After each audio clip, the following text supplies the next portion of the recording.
नमस्कार दोस्तों, मेरी आज की इस कहानी के नाम है विश्वास। मैं जा रहा हूँ, दरवाजा बंद कर लेना। अब उठोगे भी या टुकुर टुकुर देखती रहोगी। शालिनी ने उठकर दरवाजा बंद कर लिया।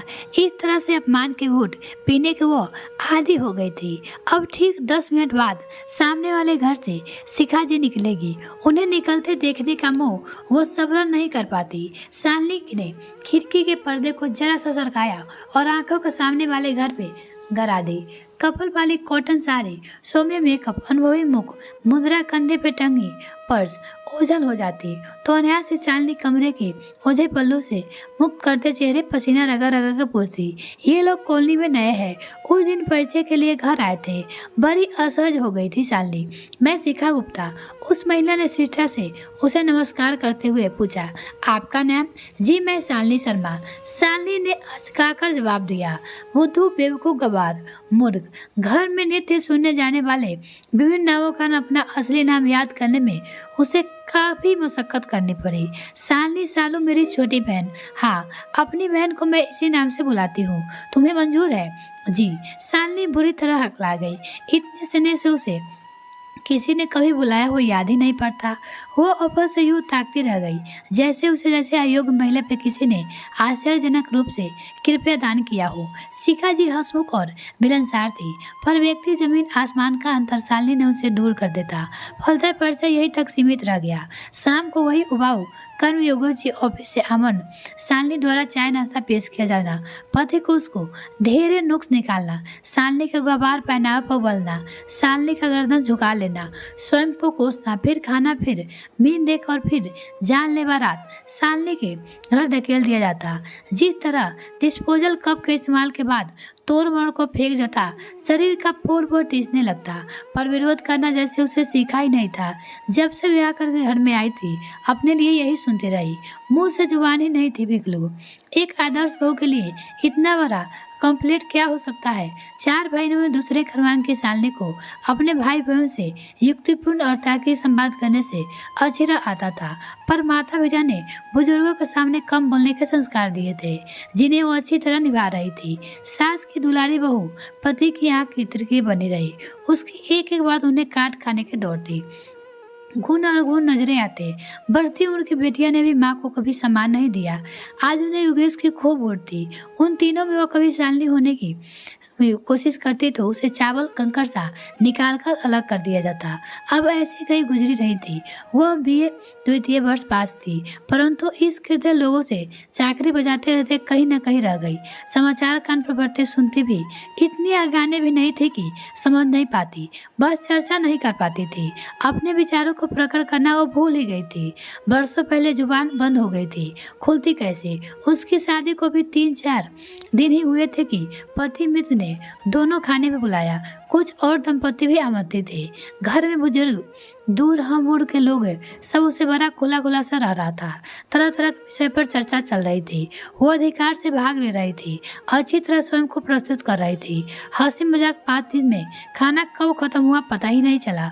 बड़े भाग्यशाली हो यार, बड़ी बुद्धिमती पत्नी मिली है, एक मित्र ने कहा योगेश के पीठ पर घौर जमाते हुए। दूसरे मित्र ने मजाक किया, बंदर के गले में मोतियों का माला। ठहाके के बीच में शालिनी ने देखा कि योगेश के चेहरा रेखाओं से खींचने लगी। बगैर एक शब्द बोले वो दोनों घर आ गए। रात को अकेले उन्होंने शालिनी को एक थप्पड़ हंसी दिया। बहुत खीखी कर रही थी, एक जीभ भरता नहीं, लगा जैसे कानों में किसी पिघला शीशा डाल दिया हो। उस रात वो अपमान आज भी याद करती है, जो रोंगटे खड़े कर जाते हैं।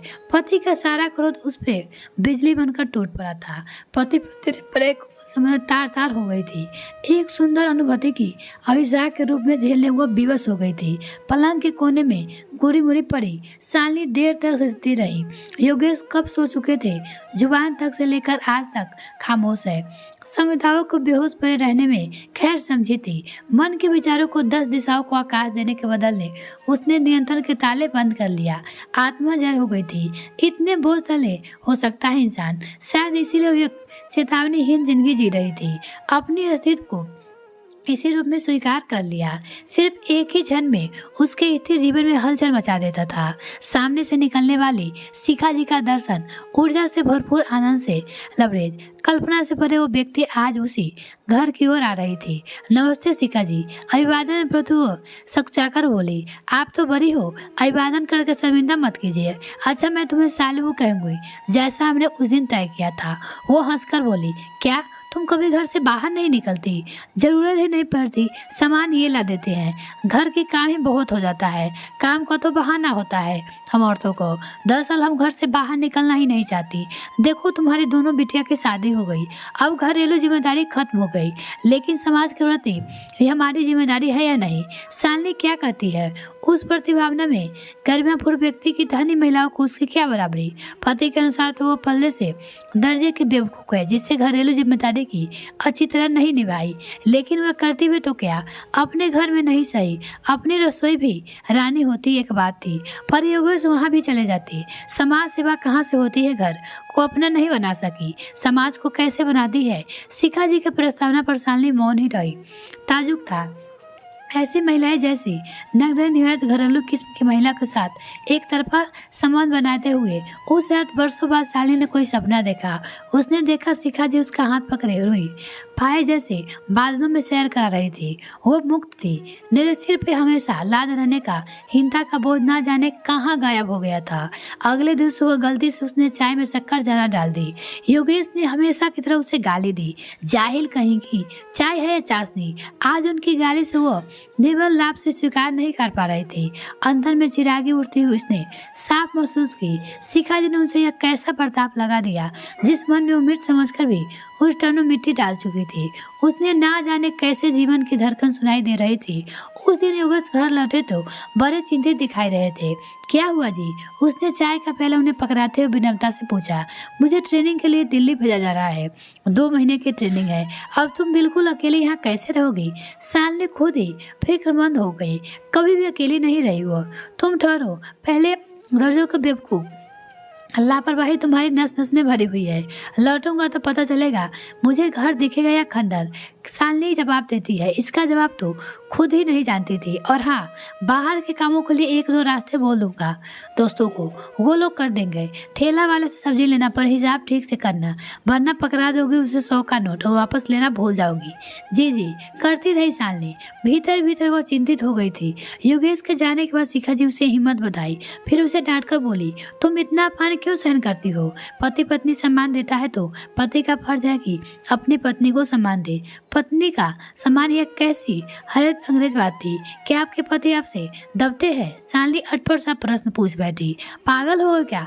हम पति पत्नी एक गृहस्थी के बराबर, साझेदार, एक दूसरे का गुलाम नहीं। पति पत्नी एक दूसरे के पूरक, साथ मित्र, सहयोगी। ये कैसे अनोखे शब्द है? वो तो सिर्फ इतना जानती है कि पति स्वामी है तो पत्नी दासी, पत्नी पालन करता है तो पति पालिन, पति आश्रित तो पत्नी आश्रित, पति जीवन सरस है तो भरपूर वृक्ष है तो पत्नी अमर बेल।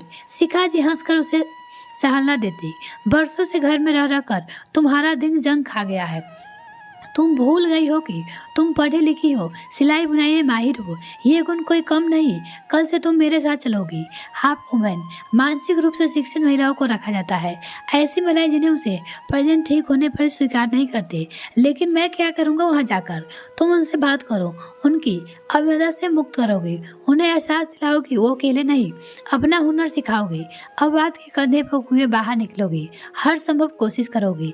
लेकिन मुझे ये सब नहीं आता, यह तुम्हारा वहम है। तुमने मुझसे अपनी जिंदगी के बारे में विस्तार से बताया तभी तो मुझे पता चला। मुझसे नहीं होगा, वो नहीं करती तो। और शिखा जी कब खींचकर उसे ले गई उसे स्वयं पता ही नहीं चला। वहां जाकर उसे पता चला कि वो कुछ लोगों के मुकाबले कितनी अच्छी स्थिति में थी। वो औरतें जो जीती जागती लाशें थी, निराशा अवसाद की दबाएं प्राय डूब चुकी थी।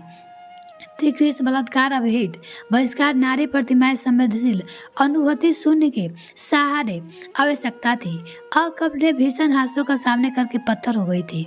उन्हें देखकर सालनी जैसे 28 वर्ष के दिन से जाग उठी। उसे महसूस हुआ कि वो काम कर सकती है, क्योंकि उनके दुखों की भाषण उसके लिए अजनबी नहीं है। जग उनके जैसे गहरे नहीं है तो क्या? कांटों को वेदना उसके अनुभव की उसने सब सामना दे दे के तरीका शिखा जी अनुमति हो गई। अब तो वो रोज ही शिखा जी के साथ हाफ घूमे जाने थी। शिखा जी ने शालिनी से रहन सहन बदल दिया। जवानी की रफ्तार को समझने का प्रयास करते करते वो उसी प्रभाव में आगे बढ़ चली। चेहरे के हाथ उदास भाव से कहीं तिरोहित हो गए थे। आजकल वो फोन पर योगेश से सदी बात आवाज में बस इतना ही कहती, लता चिंता ना करे, अपनी ओर से घर में सुरक्षा खुद करने में वो सक्षम है। घबराई हुई असकसाई हुई आवाज में सुनने के आदि की सधी हुई आवाज से भौचक्के रह जाते। इस दौरान गैस खत्म हुई। टेलीफोन, बिजली, पानी का बिल इस तरह से बेसियों में गया जिनके लिए योगेश जी ने खास दोस्तों से कह रखा था, लेकिन ऐसा नौबत ही नहीं आई। शिखा जी साथ जाकर वो स्वयं सारे काम करवाई। उसने देखा व्यर्थ इन सब कामों में हुआ समझती थी, कुछ भी कठिन नहीं था। शिखा जी कहती, इन मामूली से लगने वाले कामों को स्वयं करने की आत्मविश्वास पैदा होता है। उस दिन से हाफ वुमन से लौटते हुए शालिनी का मन बेहद उदास था। बार बार आंखों के सामने उस 15 साल की मासूम बच्ची का चेहरा घूम जाता। वो अपने नजदीकी रिश्तेदार की हवस का शिकार हुई थी। अनचाहे घर में ढोती वो लड़की अपने माता पिता द्वारा ठुकराई गई थी। उसका कोई दोस्त ना होते हुए उसे सजा दी गई थी। कसूरवार तो उसके माँ बाप जो अपने अक्सर मामूली कीमत चुका दी। क्या इन औरतों का समाज में वापस लौटना संभव है? हमारी कोशिश सुखद परिणाम निकलेगा या नहीं? शालिनी चिंतित थी। हाँ सालू, तुम्हें देखकर मैं विश्वास पूर्वक कह सकती हूँ कि अपने अतीत को दैत्य भूलकर वर्तमान में वेदना में उभर कर मुसावी भविष्य का निर्माण किया जा सकता है। शिखा जी कुछ समय खामोश रही, फिर भावुक होकर गंभीरता पूर्वक से बोली, समय कितना ही बदल गया हो, पर आज भी औरतें साफ ही भोग रही है। ये अपने द्वारा छल की गई है। इनका आसमान आहत हो चुका है। इनके स्वर के पैर तले कुचला गया है। रामचंद्र जी अहल्या को घोर अवसाद से उभारा। हम भी वो आदर्श अपने सामने रखना सामान्य के वर्ष हो चुकी है। इन औरतों को चेतना जागती है। शिखा जी, आप सब कुछ कर सकती है। आपसे मिलने से पहले मेरी जिंदगी में कुछ नहीं थी। अपने इर्द गिर्द छुई सी अपने जिंदगी का सांस बैठा। धुएं से पार कर उजाला मेरी दृष्टि से दूर हो जाता। आज भी कुछ वही। मैंने सिर्फ तुमसे तुम्हारा परिचय कर पाया। योगेश जी से विश्लेषण से तुम सच समझ बैठी थी, लेकिन सालू व्यक्ति जब स्वयं प्रत्यक्ष करता है तभी अंधेरे से मुक्त हो पाता है। दूसरे उसे सतावना दे सकते हैं, लेकिन हिम्मत उसे स्वयं जुटानी पड़ती है। मध्यम परिवार में कई बार अहंकारी पुरुष अपनी पत्नी को व्यक्ति को बहाना बनाने के लिए अपने पुरुषार्थ समझते हैं। तुम ही सोचो, समाज का आधा हिस्सा यदि चेतना शून्य होगा तो उसके ऊंचा उठने की कल्पना तो कैसे की जाती है। शिखा जी के बातों में जीवन की सच्चाई थी। 2 महीने बाद योगेश घर लौटा तो अपनी पत्नी को पहचान नहीं पाए। कहाँ गए वो लाचार के भाव? उनके सामने एक तेजस्वी नारी खड़ी थी, सलीकेदार पहनावा और चेहरे पे गड़बड़ी मुस्कुराहट। यह तो उनकी पत्नी नहीं है। आप जल्दी से नहा धोकर तैयार, खाना तैयार है। 1 बजे वह से कहा, बाहर जाना है। शालिनी की इस अदा पर योगेश खत्म होकर उसे देखते ही रह गया। उसने पूछा, साहब उनसे ना हुआ? पागल, बेवकूफ, जाहिल, मूर्ख आदि उनकी जीप पर आने के लिए मचलने वाला शब्द आज पता नहीं कहाँ चले गए। योगेश ने खोजने पे भी नहीं मिल रहे थे। आज योगेश भी अपनी पत्नी को देखकर खुश हो गया था। मिलते हैं नेक्स्ट वीडियो में, तब तक के लिए bye. Thanks for watching this video.